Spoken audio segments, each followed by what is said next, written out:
If we had a child, I'd like a son, not a daughter. No, she'd be just like you. You know that will not do. I'm no builder, I'm no gardener. I sing some songs, I'm a friend who's a photographer. There ain't no other language I know how to speak. So like their water shallow, I like mine deep, so very deep, tied to the bottom with noose round my feet. Clouds conspire above my head. I overheard them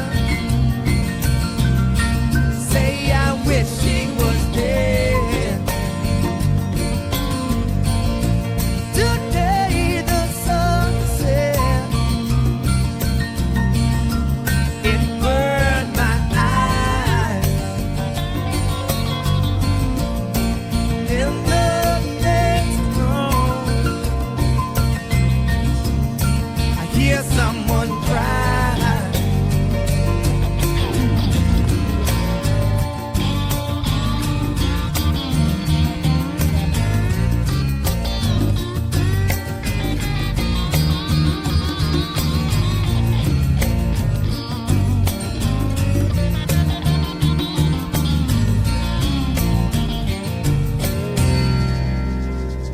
See, I like to dress up like the jury, to eat like Hello, 4 p.m. sharp, Sunday, July 6, 2025. Hello, my friends. Hello, Fletch. Definitely first. Hello, Christy. Hello, Tazik. Hello, Renee. Ancient. July 6th. That's right, 2025. clouds conspire Same song I played yesterday, or the day before. above my head. I overheard them, what they say I wish she was dead. Today the sun set, it burned my eyes. In the next room, I hear someone cry. We have today is, as I said, following up from yesterday, actually the day before. Yesterday I had a big family picnic, which is very nice.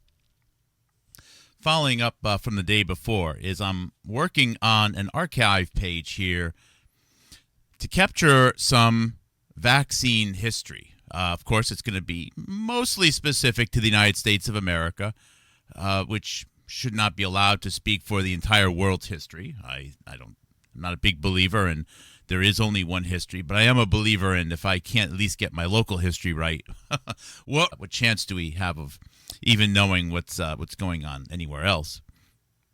And the subject of vaccine history that launched this curiosity was the act of intramuscular injection of vaccines.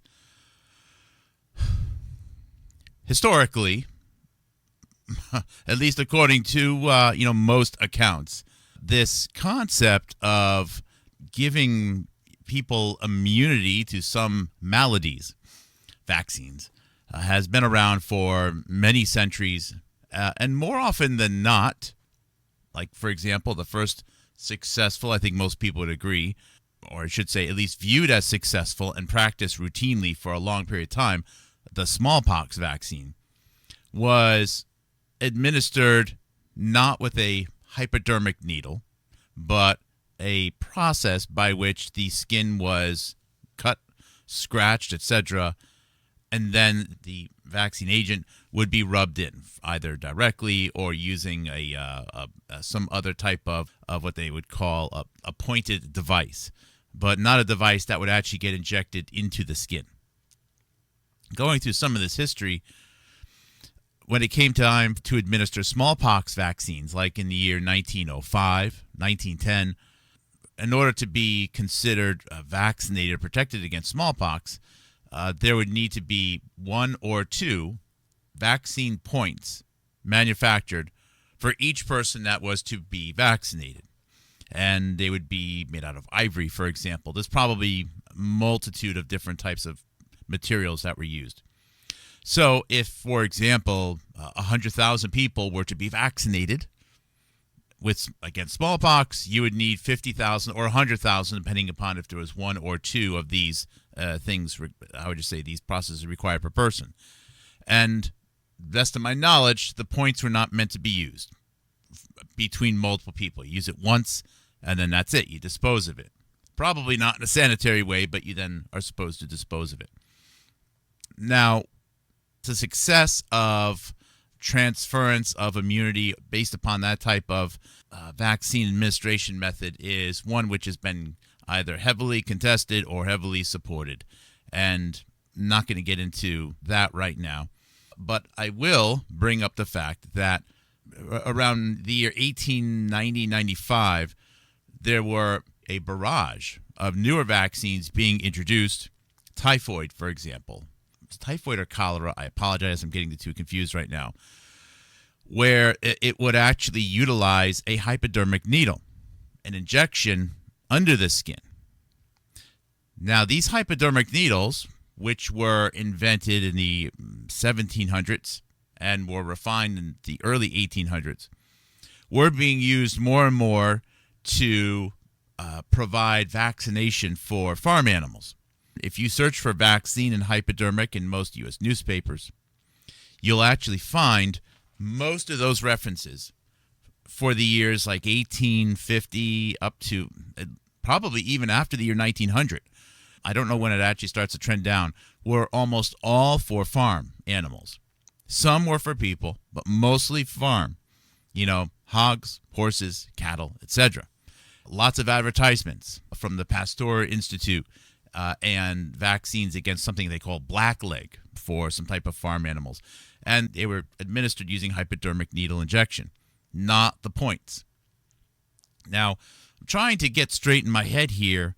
Why is it that at some point, no pun intended, I was actually a total accident here, the administration of vaccines went from era of smallpox, this what we call it scarification on the skin, to being injected with a hypodermic needle.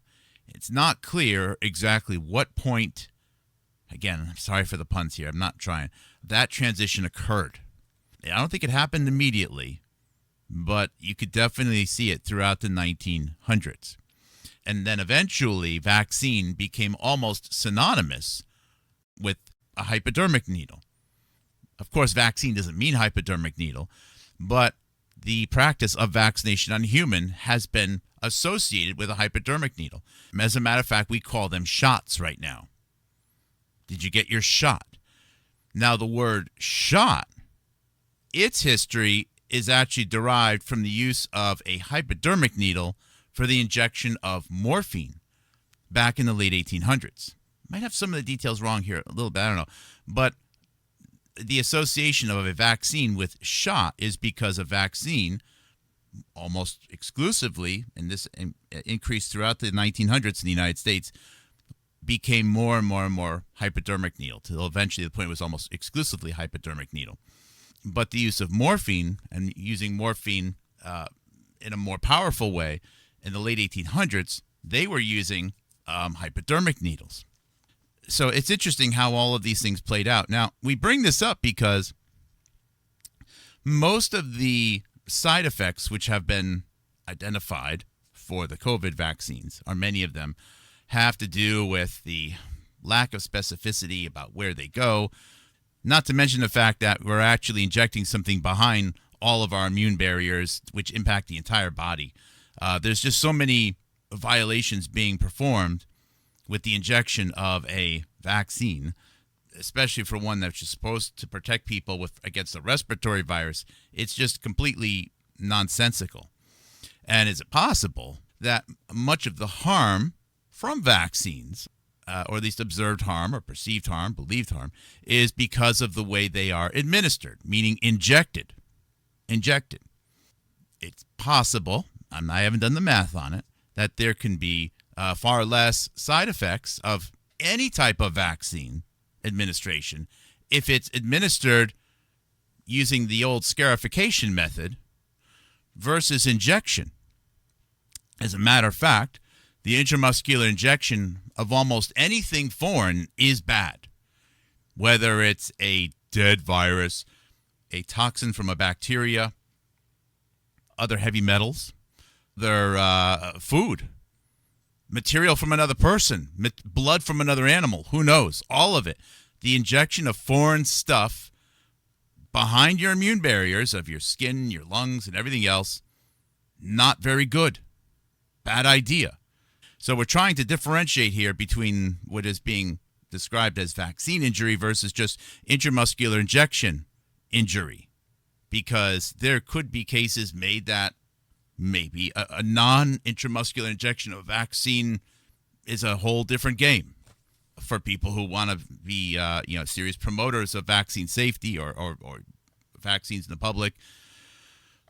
Maybe we can divide it up that way. I don't know, but I'm just really curious. And there seems to be almost a frantic, desperate pursuit of the hypodermic needle for the administration of vaccines.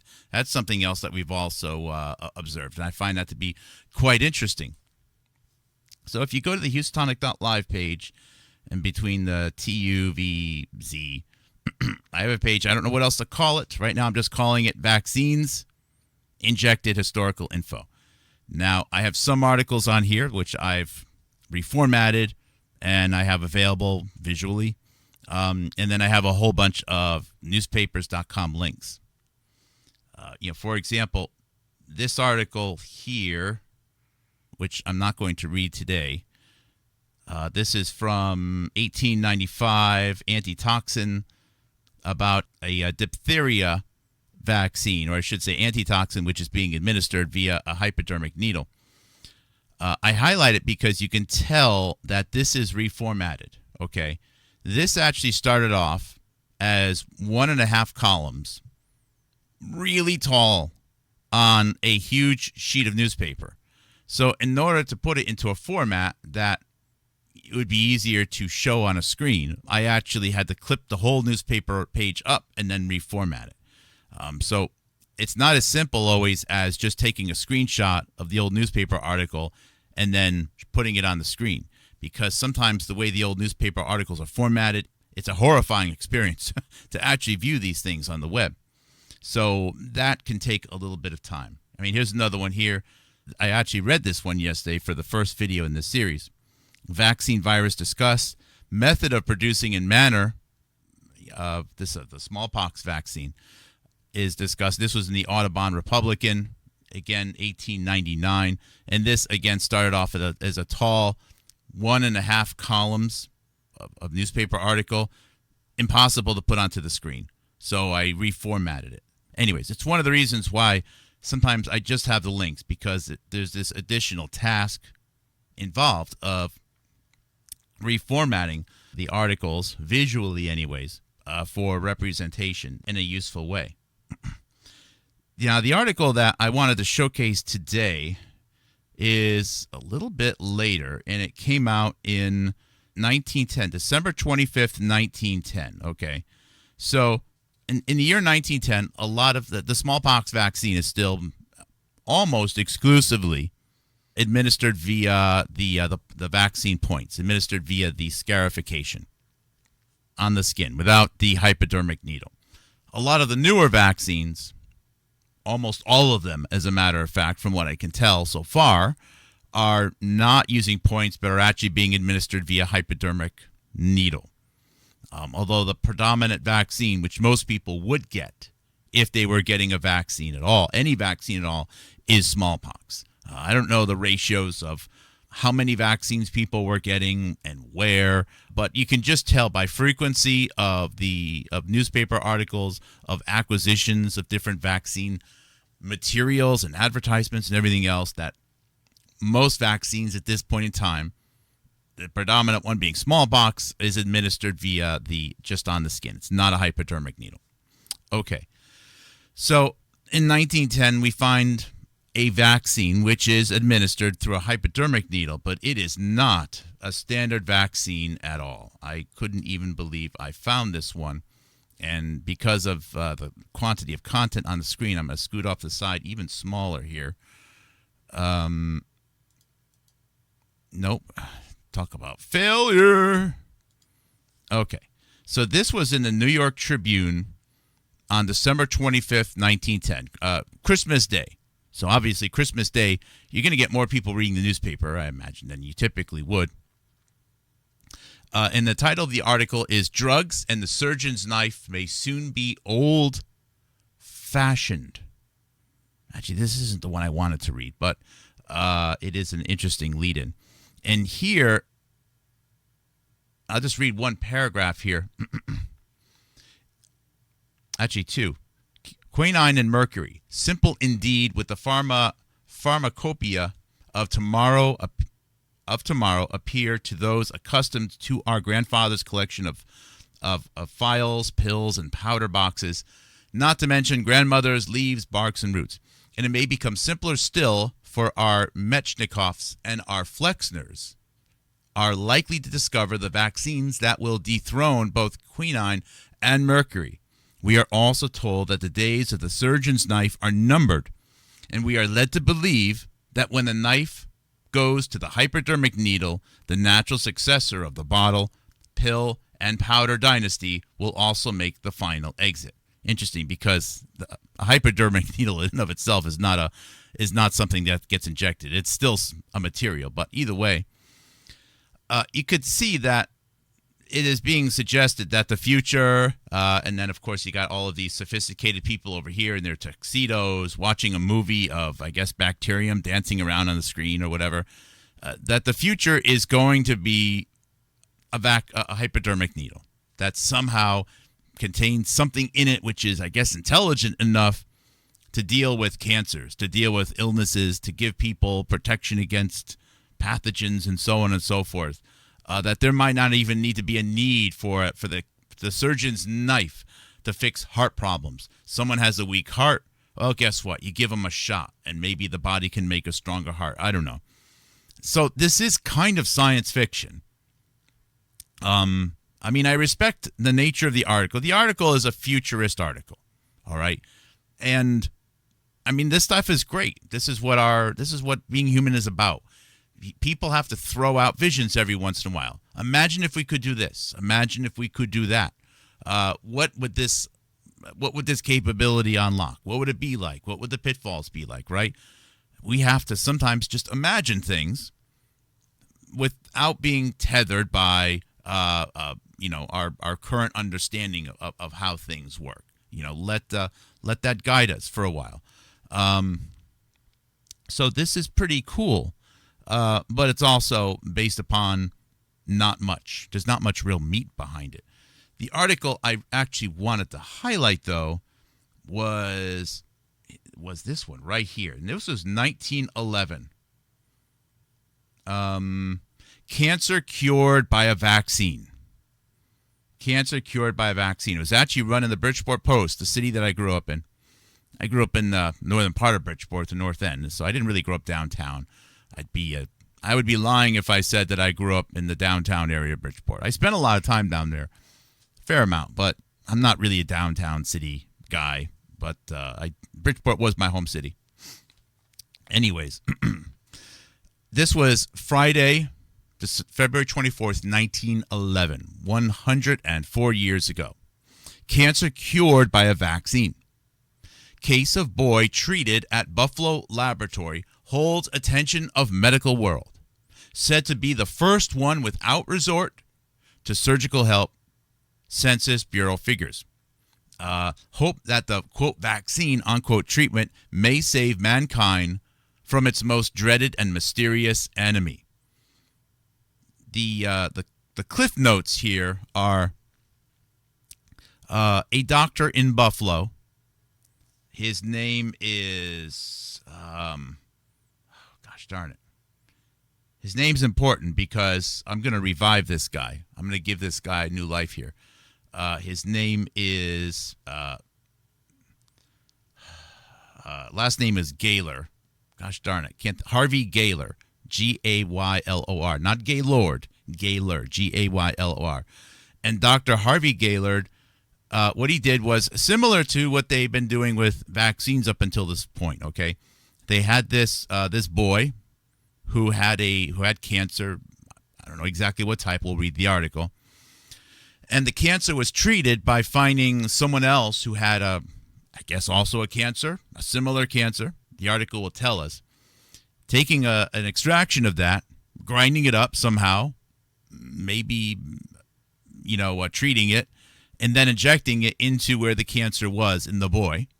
And then, as the article says, the cancer, I guess, was reduced or went away. This is something that has been tried on and off for several decades after this.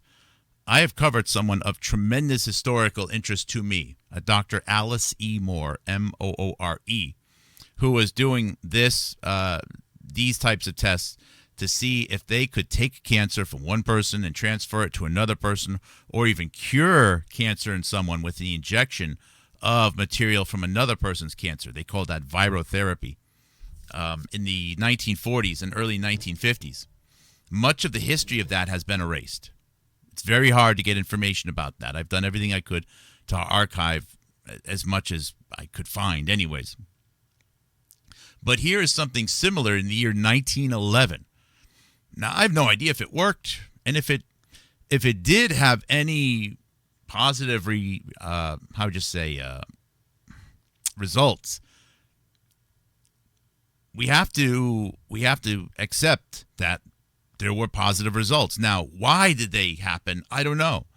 There's so many variables here. There's such a lack of specificity with respect to what was recorded. Who knows how this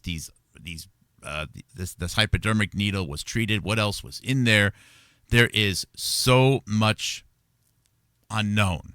But a mistake that a lot of people who question this old dogma make is to simply say, well, it's wrong. Well, maybe the conclusions about why it happened are totally wrong. But if there is a repeatable experiment being done that one doctor or several doctors, or with respect to COVID vaccines, tens of thousands of doctors make, you have to accept that those results are repeatable. Now, the reasoning behind them may be off, but the results are repeatable. You can't just say, no, they're all lying. No, that doesn't happen. All right. Now, it's noteworthy that this article happens at a Buffalo laboratory. Now, in Buffalo, New York, there is a center. There is a center called the Roswell Park Cancer Treatment Facility here. So let's go to Wikipedia. Roswell Park. Roswell Park Comprehensive Center is a cancer research and treatment center located in Buffalo in the state of New York, founded by surgeon Roswell Park, last name P-A-R-K. In 1898, the center was the first in the United States to specifically focus on cancer research. The center is usually called Roswell Park, in short. No connection with Roswell, New Mexico, by the way.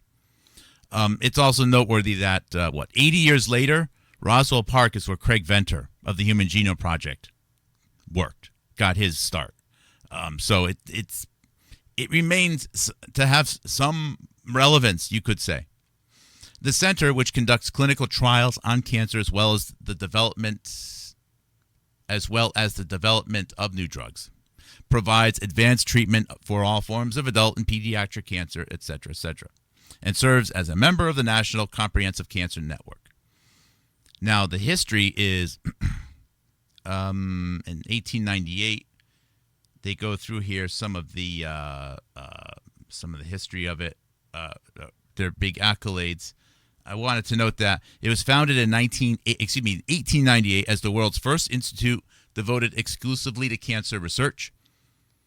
But in 1884, it's noteworthy that Memorial Sloan Kettering Cancer Center in New York City Hospital was the first institution in the United States devoted exclusively to the treatment and research of cancer. I know it's a little detail, but so Memorial Sloan Kettering, MSK, I talk about them extensively. Matter of fact, that's where that aforementioned Alice E. Moore worked. They were treatment and research. But this place is not treatment. This is just research, cancer research. So they were formed in 1898, and here we are all the way back in the year 1911, and we see that at this place there is a claim of the first cure of cancer by a vaccine. Now, I don't know if the article actually includes the name of the doctor or not. Excuse me if I hop around a little bit here. Let's go back. This was 1914. And here's actually an old picture of Harvey Gaylor. Harvey L. Gaylor. Or Harvey, B. Gaylor. Gaylor. Now, this article from 1914, which I'll reference after I read the first one, is run because here's Harvey Gaylor actually going to the United States Congress as part of this request to get access to radium for cancer treatments. This pursuit of, or the acquisition of radium and the belief that it was going to help with cancer was a huge rage in the United States, probably worldwide, around this time in the 19-teens and 1920s. It should be noted that there's an inseparable relationship between cancer and radiation. And now, guess what? Cancer, radiation, nuclear energy, and also viruses. This linkage kind of started all the way back in the year 1911, 1912, and it's been almost inseparable ever since. Now, the reasons why they've been associated and their inseparability, I think, has evolved over time, but it goes back a long way. Now, I don't know this doctor that well. Of course, I just discovered him, but I have no reason to believe that he's just seeking radium to make money. I don't know. I hesitate to apply such bad motives to people, even though in many cases it's deserving. But it seldom serves anyone any benefit to immediately assume the worst. Okay, so let's just assume that's not the case. But before I read the other article here, I want to note that I did a search on Harvey B. Gaylor, and watch this prove me a liar right now. Harvey B. Gaylor. And I couldn't even believe it. There is one hit on the internet. How is that possible? Did I spell it right? Harvey B. Gaylor. There is one hit on the internet. One hit on the internet for this doctor who is said to be the first man to have a cancer vaccine. There's no Wikipedia page for him. There's no memorial page for him. Nothing. Now, he may have been a total fraud. I'm not saying that we figured it out, okay? And I'm not saying that Harvey Gaylor is the most important scientist ever. Not saying that. However, though, in our history of cancer vaccines and vaccines being used for intramuscular injection and curing cancer and so on, the importance of this Roswell Park Center in Buffalo, I find it, at the very least, informative.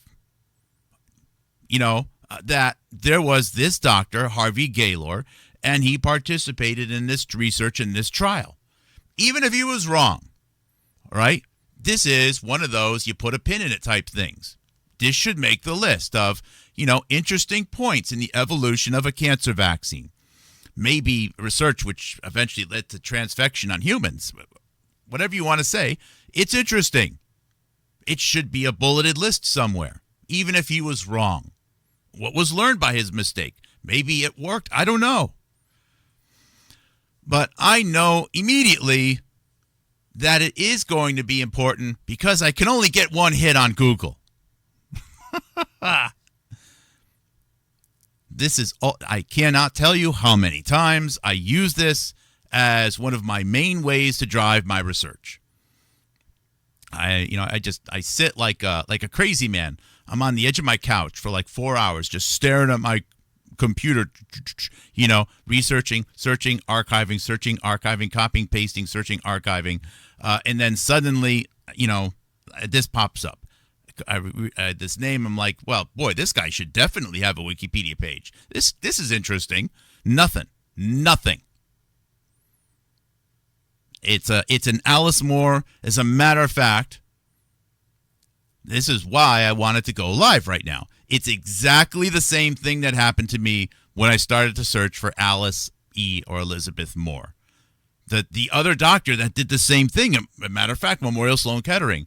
Two of the most elusive people in one of the most important research areas of the last few hundred years. Cancer research, genetic research. And both these names don't have much in them. Now, with the case of Alice Moore being having not even been born until 1908, her name wound up in more papers, more newspapers, research papers, world conferences, and so on. It's impossible to erase her existence. So there was a lot about Alice Moore. She was even named in Time magazine that I was able to pull from and make a pretty hefty archive page on Alice Moore. Unfortunately, though, I've just started with this Harvey. Now, it's possible that maybe they have the wrong initial in the middle name or something, or maybe he went by Hank, and I'll find more hits another way. Okay, that's fine, right? I'm not saying that everything has been erased. However, more should have just popped up. It shouldn't be like one hit, really. Can someone who talks to Mark tell him that it's Harvey Gaylord D? Is it Harvey Gaylord?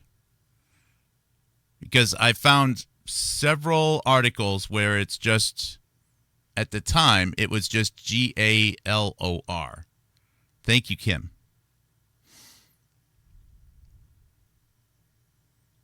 Let's see here. So let's go back to that here. Okay, all right, so here we have, all right, so Kim proves me a liar. All right, so here we have Harvey Gaylord. Thank you. Here we have Harvey B. Gaylor. So that explains it. No, Kim. Kim says he did McKinley's autopsy.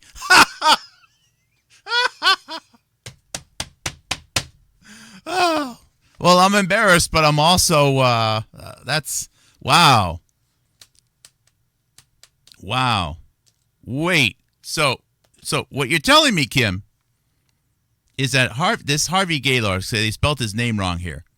He did the autopsy for McKinley, which kind of makes sense because it's in Buffalo. That's where President McKinley was shot.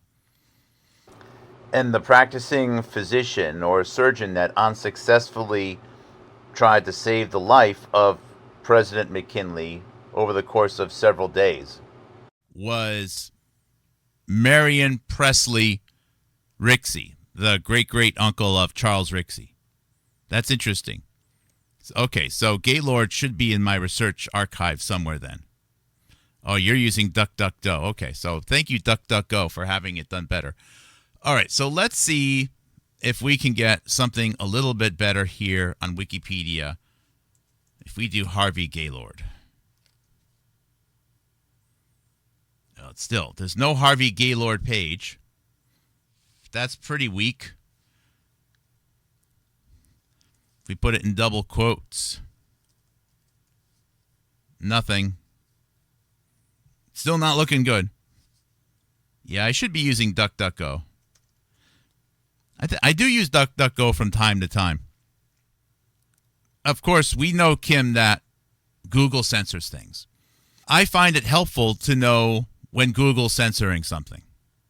When Google censors something, I immediately know that it's valuable. I am actually shouting out in the internet to the people who are at Google and who censor things that you need to censor more intelligently. Because when it's obvious something has been censored, you're telling me that it's important. Why can you not understand that? Thank you for that, Kim. Great to have you in the chat today.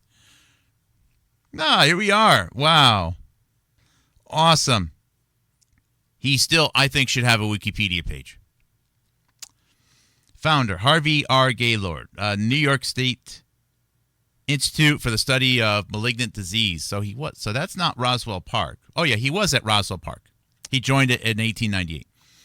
So he's a pathologist best known to historians as the man who performed the autopsy on President McKinley. Wow. Oh, of course, you know I'm not laughing in a mean way. I'm laughing because I love McKinley. I'm certainly not the expert, but from what I've read, I just liked him as a person. From what I've read, autopsy on William McKinley after his assassination in Buffalo. Wow.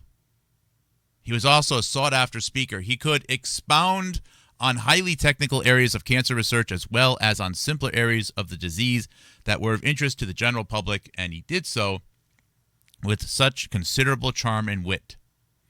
As a graduate of the University of Pennsylvania Medical School in 1893, he studied pathology with Professor Ludwig Aschoff in Germany, and later went to Copenhagen to study Professor Carl O. Jensen's technique of inoculating tumors. In 1898, he joined Dr. Roswell Park. Okay, so he joined Dr. Roswell Park, for whom Roswell Park Research Center is named after, in 1898, at the New York State Laboratory for Cancer Research at the University of Buffalo Medical School, one of a few laboratories in the country devoted solely to cancer research, and they claim they're the first one. At the close of the 19th century, it was only through the determined effort of Dr. Roswell Park and the publisher of the Buffalo Evening News that the New York State Institute for the Study of Malignant Disease was funded. Dr. Gaylord, or Harvey Gaylord, became the Institute's pathologist and director of much of its research. He used the knowledge of immunology he gained abroad to study animal cancers. The results of his research formed a part of the common knowledge of experimental cancer. Also on the staff were Dr. George Klaus, Leo Loeb, and so on and so forth. Sorry, I'm skipping over some of the details here. Oh, wow. Dr. Gaylord had an unwavering belief in the power of education and collaboration in dealing with seemingly intractable problems. I would agree with Dr. Gaylord. However, as the movie Jaws taught us, okay, and Dr. Quint, but Quint on the boat, you need to have enough education to know how to admit when you're wrong. And that's one of the things that they don't teach you in college. If they could teach people how to become educated, how to learn, how to pursue more knowledge, and how to admit when they're wrong, oh my goodness, college education would be so much more effective. So he was a prime organizer in the International Congress of Cancer in Paris in 1906 and collaborated with scientists throughout Europe. One collaboration led to installation of early X-ray technology at the Institute and a subsequent visit by Marie Curie. He also recruited Dr. Karl and Gerty Corey from Vienna to work at the Institute, etc., etc. Again, thank you, Kim. Thank you, Kim. Oh, we have another link here. Wow, great links here. Fletch has one. I'm going to go at Fletch's here. DrZebra.com. Oh, wow. So DrZebra.com also has a little bit of a page. It's something. Harvey Russell Gaylord. Thank you. President's McKinley. He did the postmortem on McKinley. So that means he would have worked with Charles Rixey's great-great-uncle. How wild is that? Anyways, what I wanted to do, and again, I apologize for the little bit of a rant. I couldn't find anything on him. In my defense, there still should be a little bit more on him. But I did not know a cancer vaccine via a hypodermic needle was tried this early.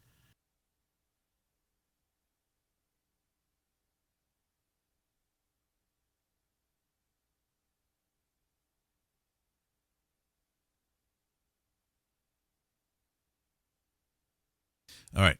Again, this is February 24th, 1911. Case of boy treated at Buffalo Laboratory holds attention of medical world. The production by the New York State Cancer Laboratory. I'll try to zoom in a little bit here. I heard Christy say that it's a very small lettering. I agree. The production by the New York State Cancer the production by the New York State Cancer Laboratory of a case of that disease cured by vaccine treatment is by far the most important event in the medical annals of the 20th century. It holds out a substantial hope that means will be found for staying the progress of this dreaded enemy of mankind, which is advancing by such leaps and bounds as to threaten, actually, to wipe out the human race. Wow. That is no exaggerated statement. Excuse me, that is no exaggerated statement. I think they have some typos here. That this is no exaggerated statement may seen by a glance at the figures of the Government Census Bureau, which show that whereas in 1850, 9 out of every 1,000 deaths in this country were from cancer, the scourge at the present time claims 45 victims out of every 1,000 who die. In other words, the cancer death rate in the United States has, in the last 60 years, been multiplied by 5. But this represents the average merely for the entire Union. In some sections, the increase has been much more rapid. For example, in San Francisco, proportionately to population, 10 people now die of cancer for every one that was stricken by the malady in 1850. Now, about the case of Buffalo. The patient was a boy, and the cancer was on the neck. His parents refused to permit its removal with the knife. And so, resort was had to injections of a vaccine, the result being that the tumor entirely disappeared. The vaccine in question was prepared by taking some cancer tissue from another person, that is to say, the actual material of a malignant growth of the kind, grinding it fine, pounding it in a mortar until not a single cancer cell was left whole, and finally reducing it to the requisite degree of fluidity by mixing it with salt and water. In this form, as an emulsion, it was injected beneath the boy's skin. The theory on which the process was based is the same as that involved in the new and remarkably successful method of dealing with typhoid fever, cholera, and certain other diseases by vaccination. Work of this kind is now being conducted on quite a large scale by Major F.F. Russell and a corps of experts at the Army Medical Headquarters in Washington. Great quantities of typhoid vaccine are made there, and put up in little glass bottles, each containing one dose for distribution. Narrators note, if this is 1911, then 17 years later, the U.S. military might have had some health issues related to a new type of vaccine that came out of the Rockefeller Institute. Just saying. Such a vaccine ordinarily is manufactured by introducing a pure culture of the germ of the disease, whatever it may be, into beef soup, upon which they feed and in which they multiply at such a rate that soon the fluid contains thousands of millions of them for every teaspoonful. They are then killed by raising the soup to boiling temperature, and preparation thus obtained, still carrying the dead bodies of the microbes, is the vaccine.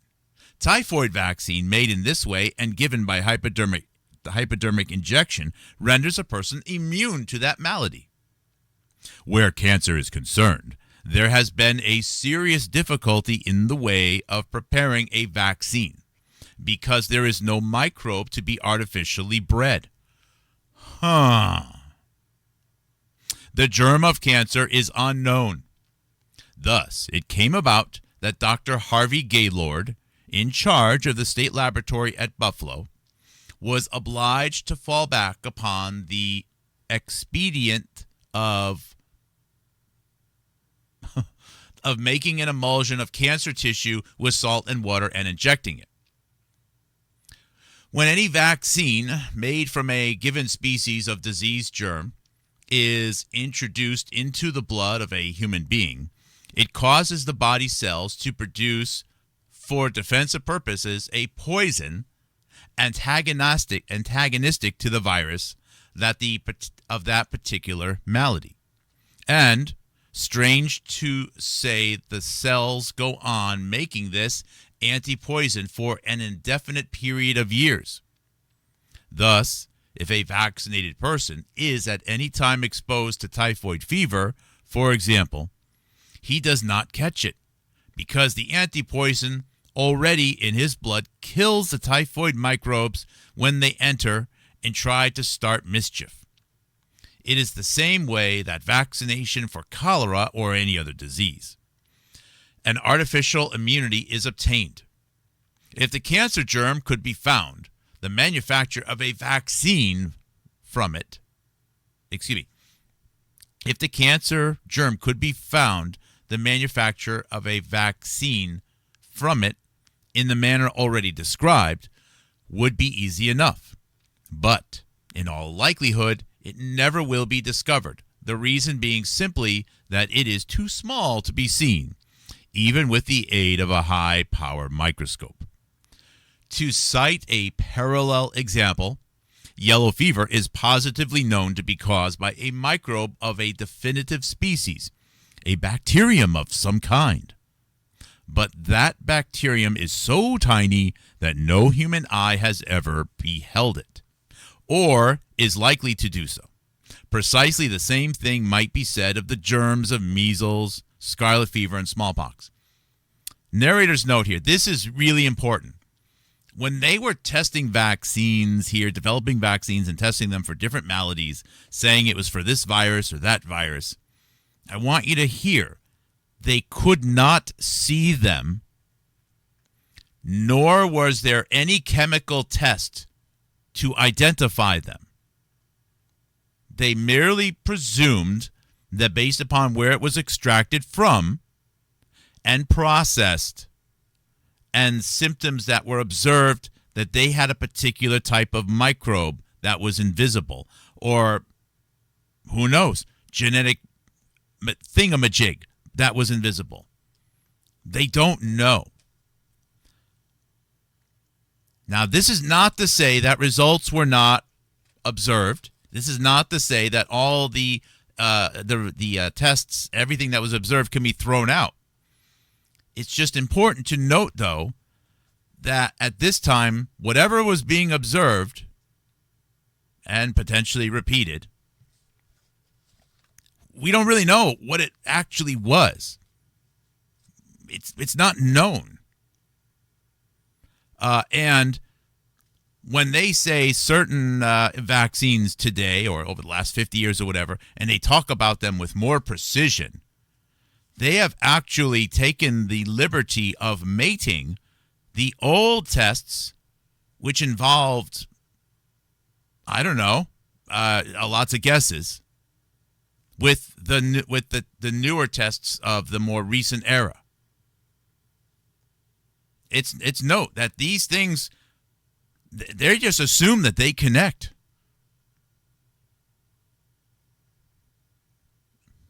Continuing on, the failure to discover a germ of cancer has led some investigators to the conclusion that there really was no germ at all.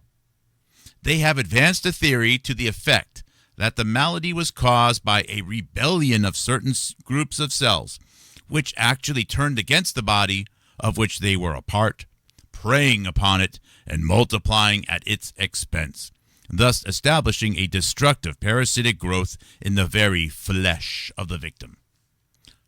Undeniably, the idea is both picturesque and ingenious, but there is very little real evidence to support it.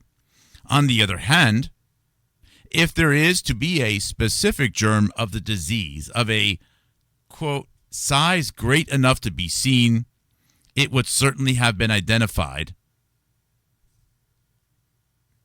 Eerie. See what I mean?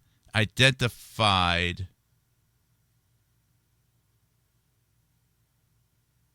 something this way by one or more of the scientific men who, for many years, have been studying the cancer problem in all parts of the civilized world. One fact that seems to point to the existence of a specific germ is the existence of so-called cancer houses, in which there have been repeated deaths from the disease, even when they were occupied by a succession of families not related to each other. Phenomena of this kind have been too marked to be explained on the theory of mere coincidence. For example, in the village of Cormelis in Normandy, in one street of 57 houses, 17 of these dwellings in a short time furnished 21 cases of cancer.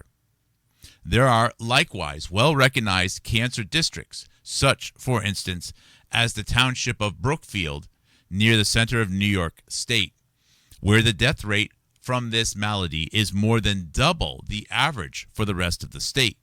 How can this be explained unless the theory that a specific germ accountable for the mischief is more prevalent in that particular region than somewhere?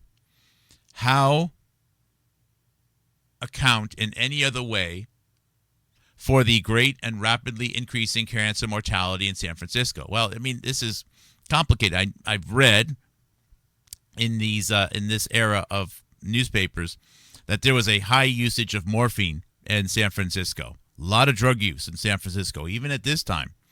In other words, a lot of hypodermic needle use.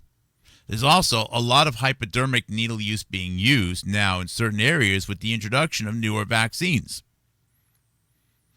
Now, I haven't yet correlated these things, but are there cases of farms where whole families are just suddenly getting vaccines? Getting cancers? Because there's other things which could account for this.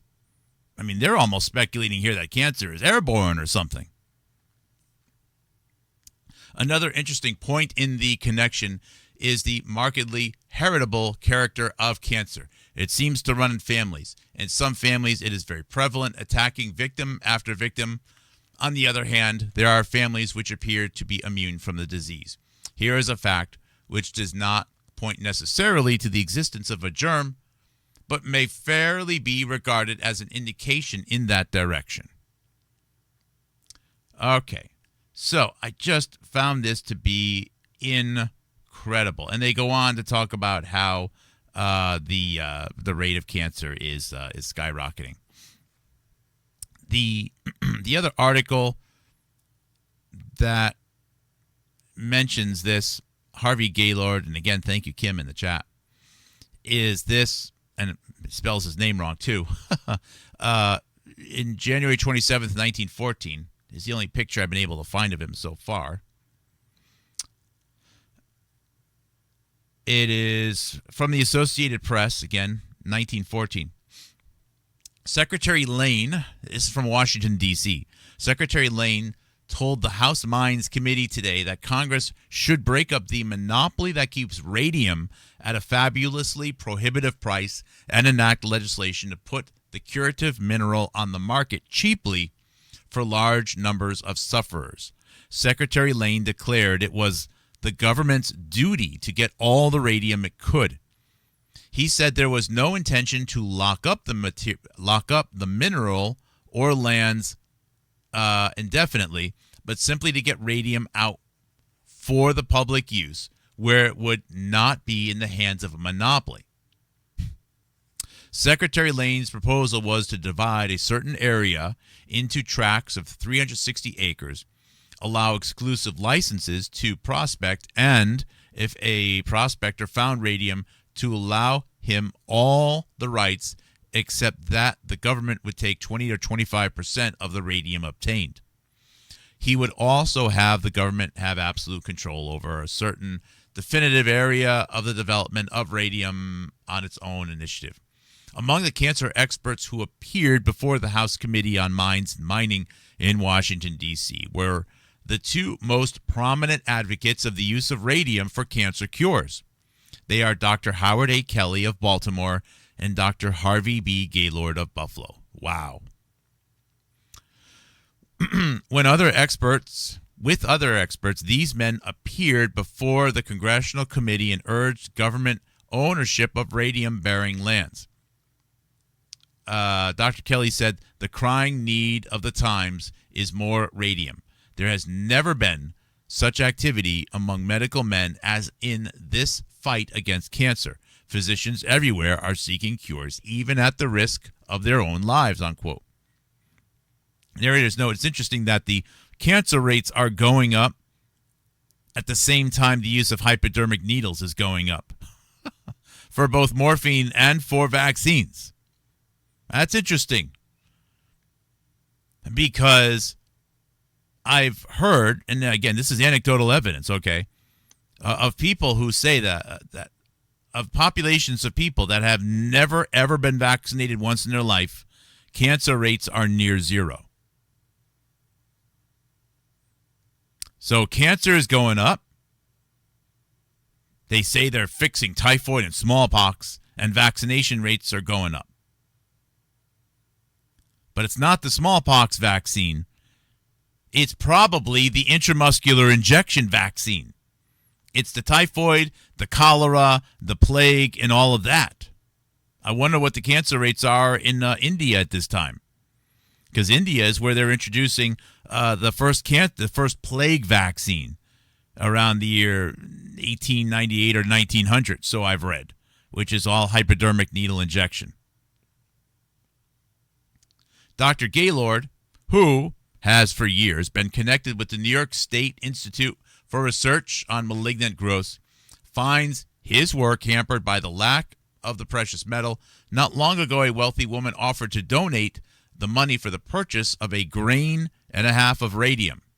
And when Dr. Gaylord applied to a private concern for it, they told him they could not deliver such a quantity immediately, but thought that possibly they could deliver it in about 3 months. These men think the government should develop all the radium-bearing lands and distribute the radium obtained as fast as possible. All right. So it's an interesting note and an interesting person that I definitely need in my archive.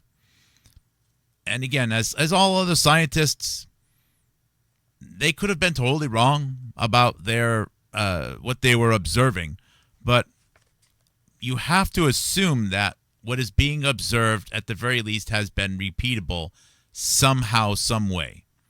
Now, they might have been doing crooked things to allow or facilitate the misinterpretation of something. That's possible, but it's too easy. Here's the thing. Once we open up the door to just assuming that everyone is lying about everything, we just have to quit, just because there's no way to make any progress on anything. So, and I don't see any reason why to assume he was, I don't know, a bad actor. Although I must say, if he did the autopsy for McKinley, did he say that maybe McKinley should have lived? Because there's plenty of accounts that McKinley should have lived. I mean, McKinley walked away from being shot. After McKinley was shot the second time, supposedly he actually yelled out, "Go easy on that guy," meaning the shooter. He lived for a week? It's questionable. It's interesting that McKinley was surrounded by a bunch of people who seemed to make a lot of mistakes, and then he died. I don't know. So, again, interesting. Someone that's going to wind up in the archive. And I feel a little embarrassed that I was going with the typoed name, but it is what it is.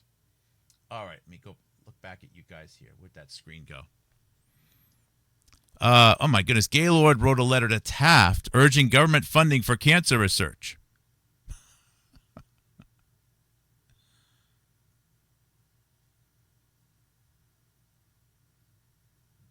Oh, an entropy writer. So there's a graph on which one? The previous one? Let me go back here. Are you talking about this article here?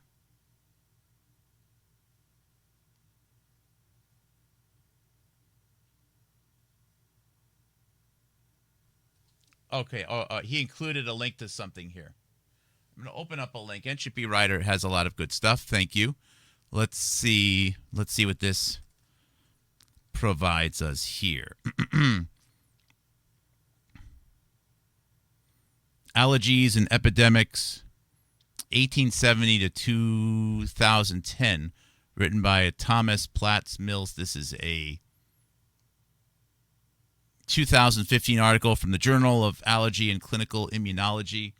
And friend of the channel, Entropy Writer, says if you go down to figure 4 here.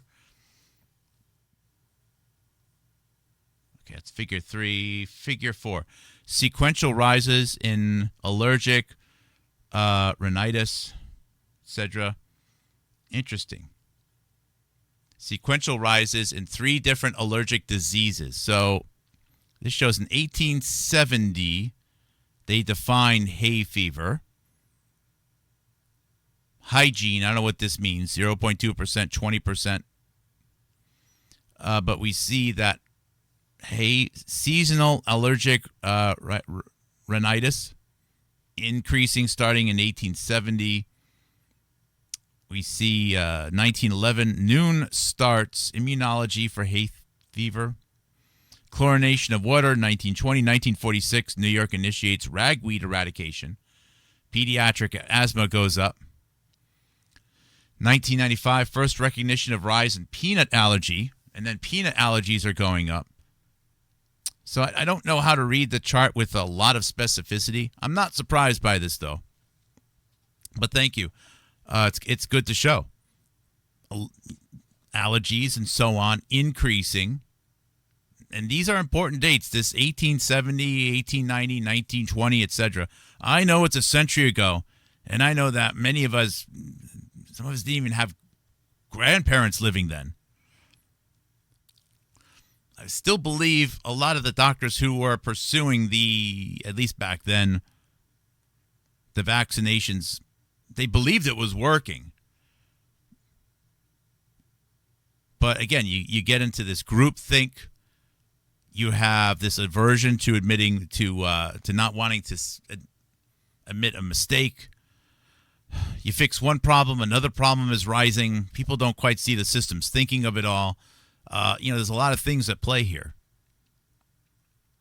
Certainly people, let's put it this way, people were dying a lot earlier in 1880, 1890. There's no question about it. A lot of people were dying in their 30s, 40s, 50s. However, a lot of people died in accidents. A lot of people died of infections also. So things which, now we are allowed to move around pretty safely. There's probably a lot less people dying these days in car accidents than used to die than horse accidents. Riding on a horse is not exactly a super. I mean, it's beautiful, but there's a lot of hazards, especially when you have horses and carriages in cities. This is heavy equipment. Anyways, getting a little bit off track there. Gaylord wrote a letter to Taft urging government funding for cancer research. I have to open this one here. I'm telling you what, though. Oh, yeah. Oh, Entropy writer also notes that in the same chart, peanut allergies started trending upwards in 1995. This is shortly after expansion of CDC childhood vaccine recommendations. Fair enough.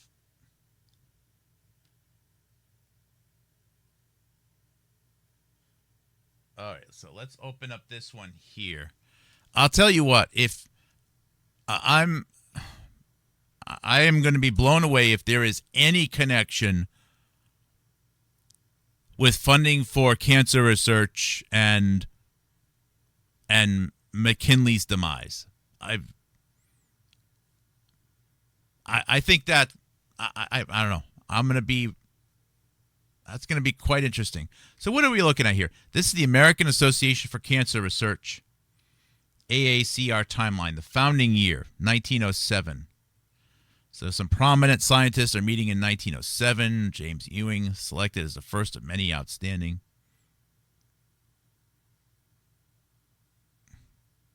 Loomis Laboratory. Uh-oh.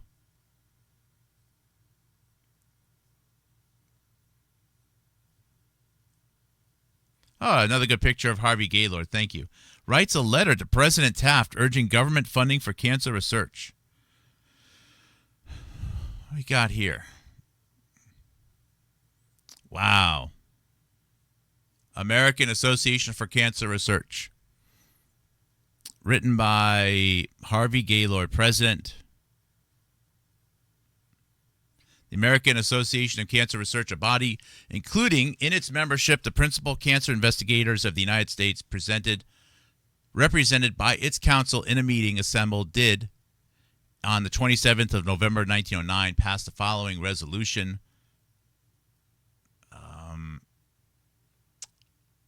Wow, they're talking about Moscow in here. Man, this is I don't know what to make of it. This is a lot for me to absorb live. Man. What a path this is, huh? And it just started with I just wanted to track the transition over to hypodermic needles for vaccines. Oh, by the way, going back to the page that I have for this,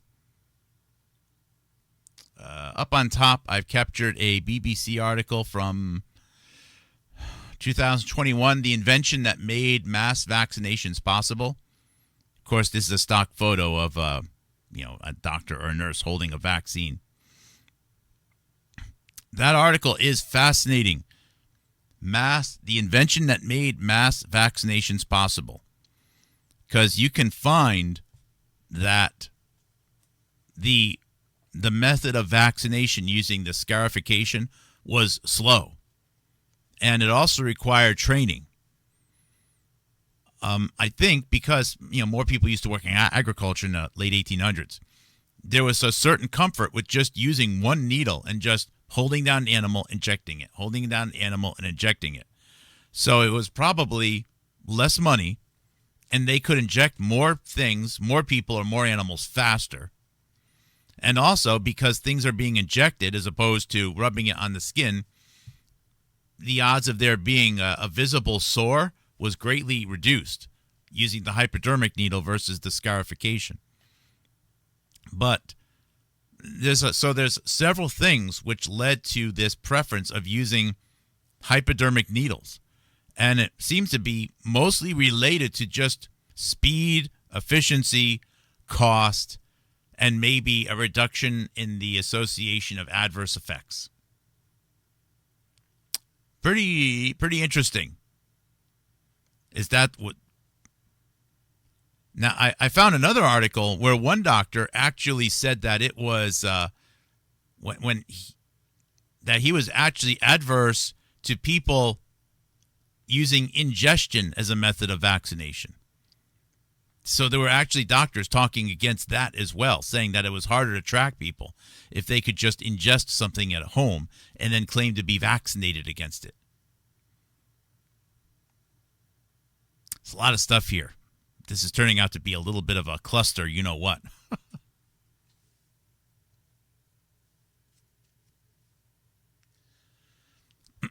Fletch says, here's an alt narrative about McKinley that only is available via archive.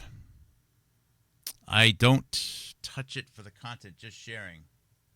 Oh boy, you guys give me a lot of stuff I need to archive now. Huh. So what's Fletch got here for us? What has Fletch got here for us? This is on archive. Assassination of President McKinley. More hidden history of the usual suspects. Yep, this is the last portrait of McKinley on September 5th, 1901.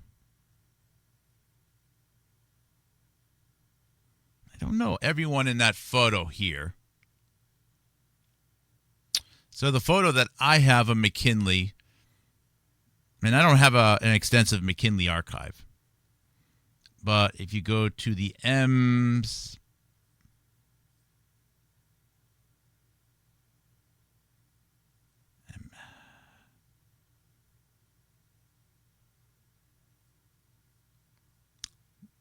you know why? Because it's not actually under the M's. It's going to be under the R's. Yeah, Presley, Marion. So this is Presley, Marion, Rixey. And this is this photo was taken on September 6, 1901. So this is September 6, 1901. The photo that you sent me is here. Whoops. September 5th. So this is September 5th, 1901. September 6th, 1901. I think this tall guy is actually Presley, Marion, Rixey. I think the tall guy here is actually Charles Rixey's great-great-uncle or great-great-great-uncle, one or the other.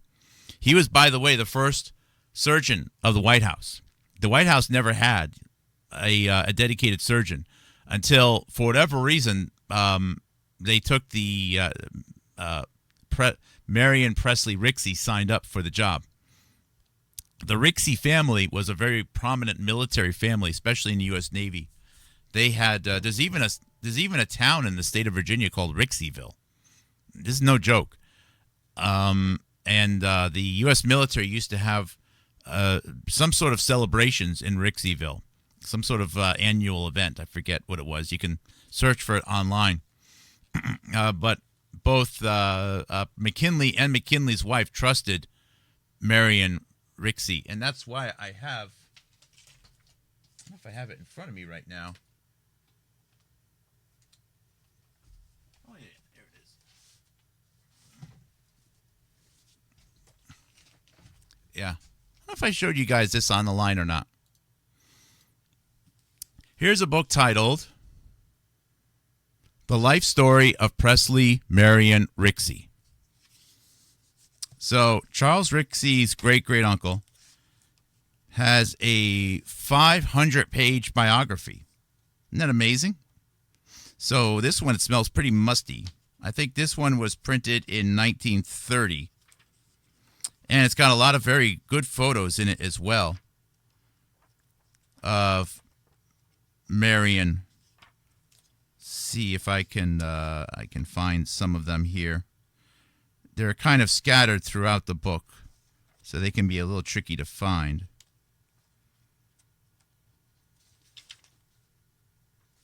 Yeah, so it has the photo that you can see here on the screen. It's got several other good photos of Marion Rixey walking with McKinley, like on the grounds around the White House. I think one of the funnest photos that you can find of Marion Rixey is when he went with President Theodore Roosevelt to the Panama Canal because they were having issues with illness, supposedly from mosquitoes down in the Panama Canal during the Panama Canal construction. And it was during that time that Marion Presley Rixey went with Teddy Roosevelt down there to observe on the health of a lot of the people working on that project. I think if you go to Google and type in, let's see here, Marion Rixey and Roosevelt.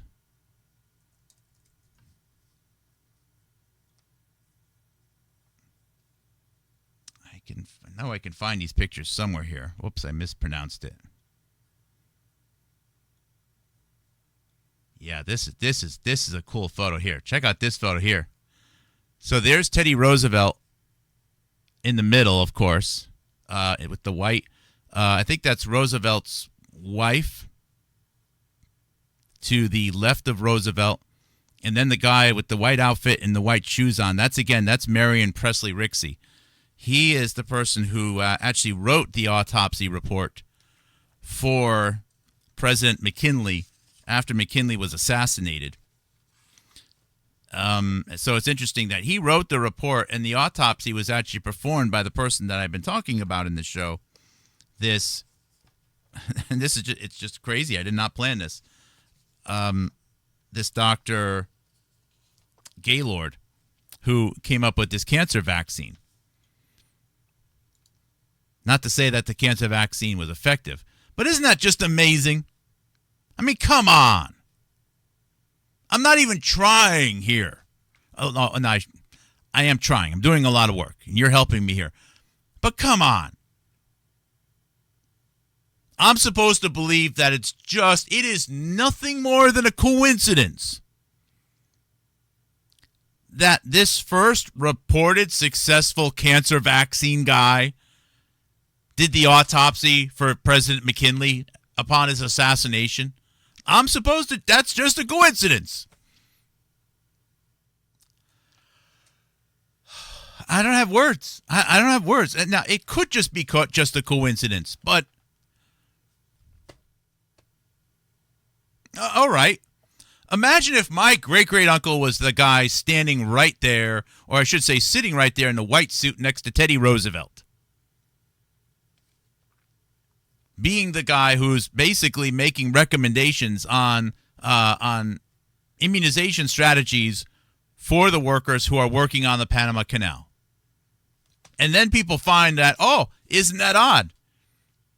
Mark Kulak's great-great-uncle is one of the very last people photographed next to McKinley before he was assassinated. It's kind of odd. Somebody had to be standing next to McKinley when he was photographed before he was assassinated. Okay, someone had. And if it happens to be a relative of yours, that doesn't mean anything really. But similar to why is there no Wikipedia page for this Harvey Gaylord? Maybe it was a total hoax. Maybe it was a complete misunderstanding or just coincidence that his cancer vaccine for this boy worked. Whatever the case, at the very least, it should be intellectually interesting that the event happened. Interesting enough to warrant a Wikipedia page. Right? Why not? Why not have one? Why ignore it? And then that guy is also, he worked on the autopsy of McKinley. He was the person who was cutting open McKinley's stomach to observe what the bullets did. He actually was the guy who had a knife who cut open McKinley's stomach after he died to determine what happened with the organs. Oh my goodness. Oh.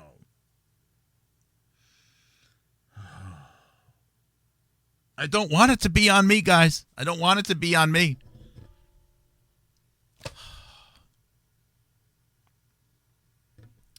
Just going to read a few more comments.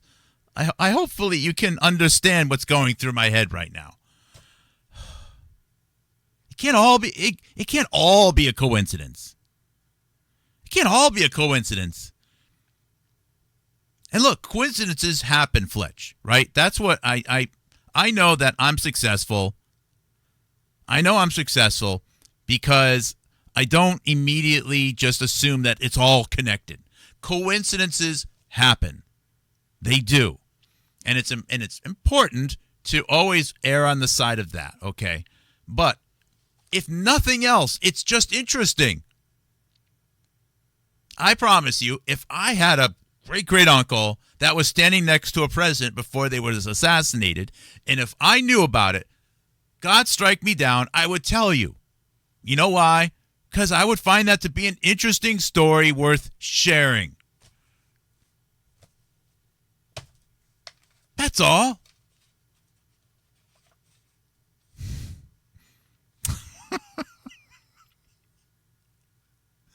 Oh my goodness. The Rixey family is ridiculous. The Rixey family tree is one of the biggest family trees you'll ever see. I mean, it is massive. Not to mention, it was Epstein. Thank you. It was that peer agency.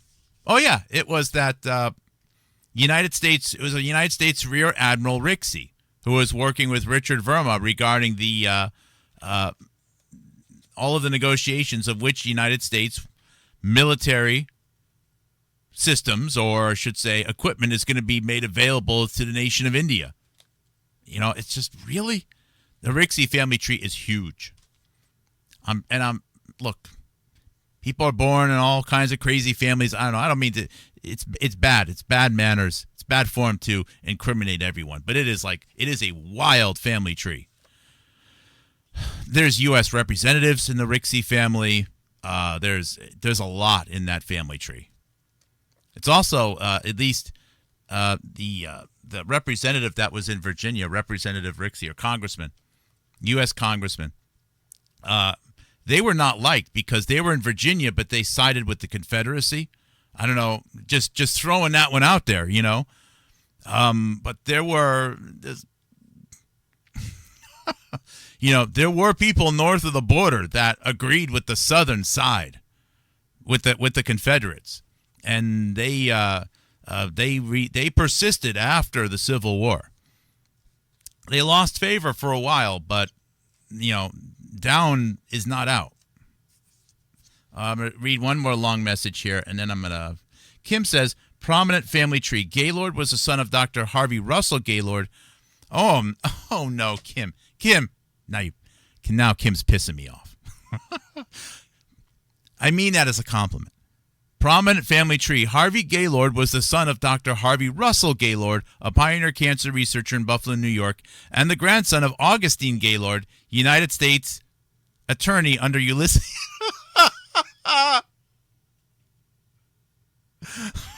under Ulysses S. Grant.